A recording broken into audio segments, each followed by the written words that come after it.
The landscape I chose is Minoh Park in Minoh, Japan, located 15 kilometers north of Osaka, and is well known for being one of the closest points of protected natural space to the bustling Osaka metropolitan area. This place is specifically important to me because I spent much of my childhood growing up in the town of Minoh and would frequent this park. I credit much of my interest in environmentalism and outdoor recreation to having access to such a wonderful park at a young age, which is quite unique for a major Japanese metro area.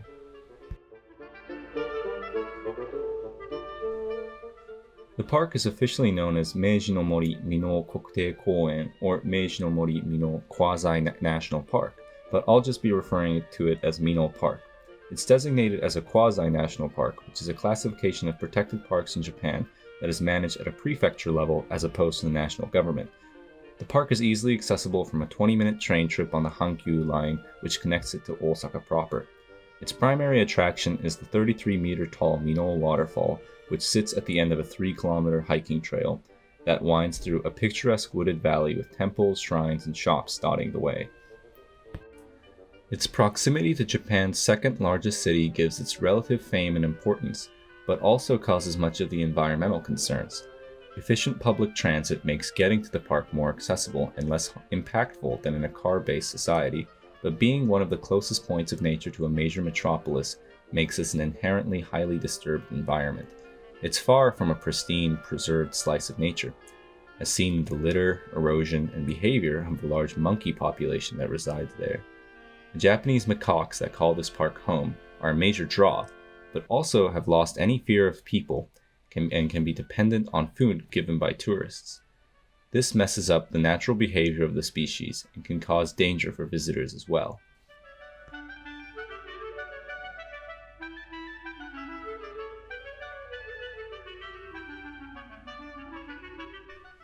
Because this is a mixed natural and built environment, there are a number of facilities and other draws that the park has for visitors.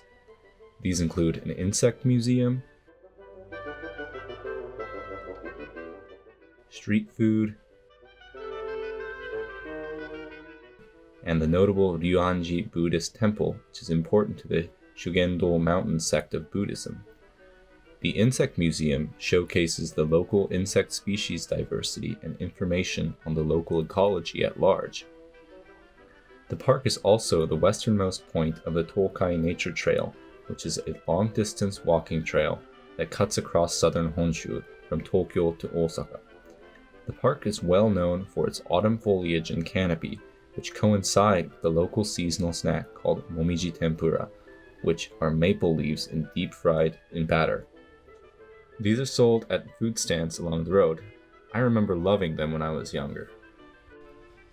In addition to this, the Minoh River that flows through the park exits into Minoh City and then into the greater Osaka metro area and becomes very polluted as it goes downstream, highly impacting any riverine ecology found.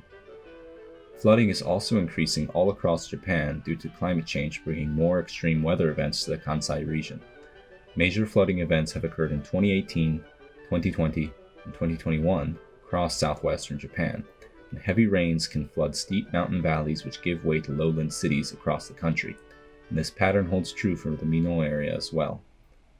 It remains to be seen how this park responds to climate change specifically, but increasing rainfall and changing temperatures are rapidly shifting ecosystems and communities across the region, and Minoh Park will follow suit.